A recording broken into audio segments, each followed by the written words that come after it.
The other piece of the business that we haven't talked about at all, but is a interesting both piece of Walmart's business and competitive vector to Walmart is Sam's Clubs, which were started in 1983, I believe, and has been a very successful part of the company. I believe what is like 10-15% of revenue of Walmart today. It's been a pretty successful part of the company, but it's losing to Costco.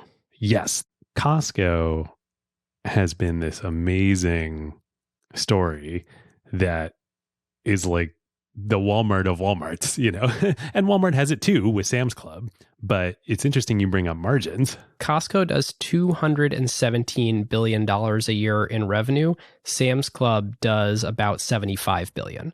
How is it that they have all of Walmart's advantages and yet I think it's like 11% of Walmart's revenues, which is obviously very material, but somehow they did not become dominant in this category.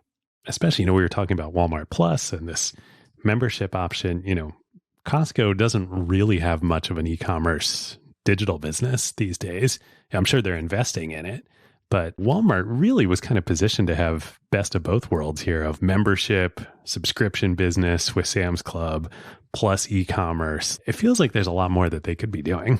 And there are some crazy stats about Sam's Club. Like somehow in the 90s, 1 in 3 US households had a Sam's Club membership.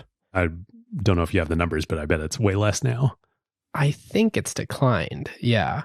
Okay, so it's worth a little bit of a margin analysis here, and in particular, gross margins, because we were citing some numbers earlier. If you look at Walmart's 24-ish% gross margin, so that's basically what they get from the goods that they sell on the shelf, you see, okay, it's less than Target, which makes 29-30% of anything that they sell on the shelf.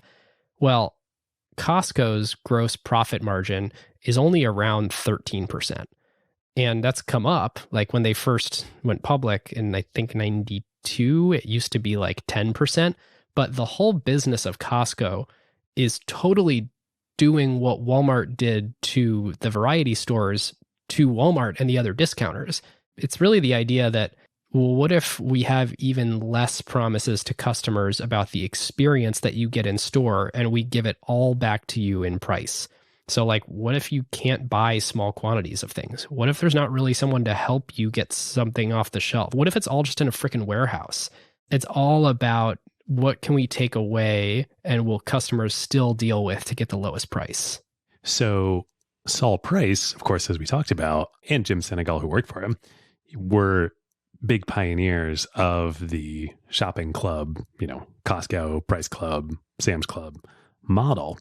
The original target market for it was not consumers. It was small businesses. Oh, I didn't know that.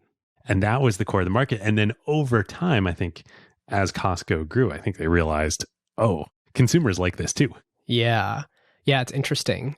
We cite Jeff Bezos saying, your margin is my opportunity. That was totally Sam Walton's thing to variety stores and totally is Jim Senegal's thing to Sam Walton.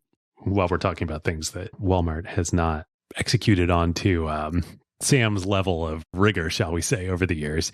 International, again, it's like Sam's Club. It's a decent part of the business. It's 18% of revenue. It's 18% of revenue. It's about half of the stores are international stores. They have some success stories. I think Mexico has been extremely successful for Walmart. Canada has also gone well, but they have some big losses in Europe. They pulled out of Germany, right? They pulled out of Germany. In the UK, they bought the big retailer chain Asda for about $10 billion when I think that was in the late 90s, I believe. And they operated that and they were a decent sized player, but never as big as Tesco and some of the other retailers in the UK. They actually ended up trying to sell it a couple of years ago to Sainsbury's for $10 billion. The UK government blocked that deal. And then they ended up selling it off to private equity, I think for about $6 billion just a couple of years ago. So, neutral at best. We'll see how Flipkart plays out for them. They own, 75% of that? Right. So then there's India and Flipkart. Walmart bought 77%, I think, stake in Flipkart back in, I think it was 2018, for over $16 billion, which is a huge, huge price. And I think part of it was, I'm not as studied on the history of this, I think Walmart had wanted to enter India for a long time, had been negotiating with the government, trying to make it happen for years and years and years. Couldn't. And I think part of the idea, I believe, of buying Flipkart was this will be our vector to bring Walmart into India. I don't think it's gone super well. I believe there are about 20 or 30, Walmart owned physical locations in India now, but that's not worth a 16, $17 billion purchase price. No, definitely not. Well, I mean, the last thing that I think is important to understand about Walmart is their growth has really just come down. If we look back all the way back to, let's see, 1982, they were growing about 40 to 50% a year.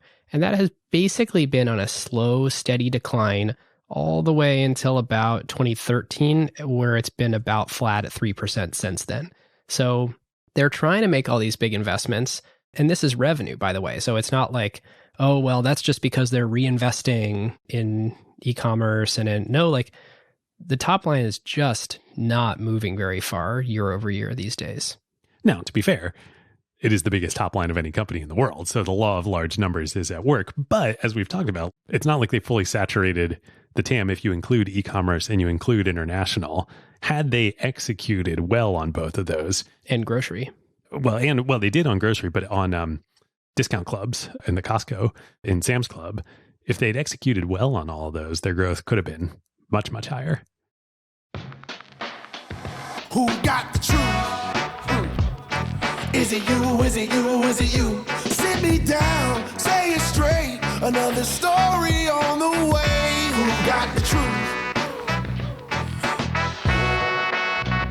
Who got the truth now?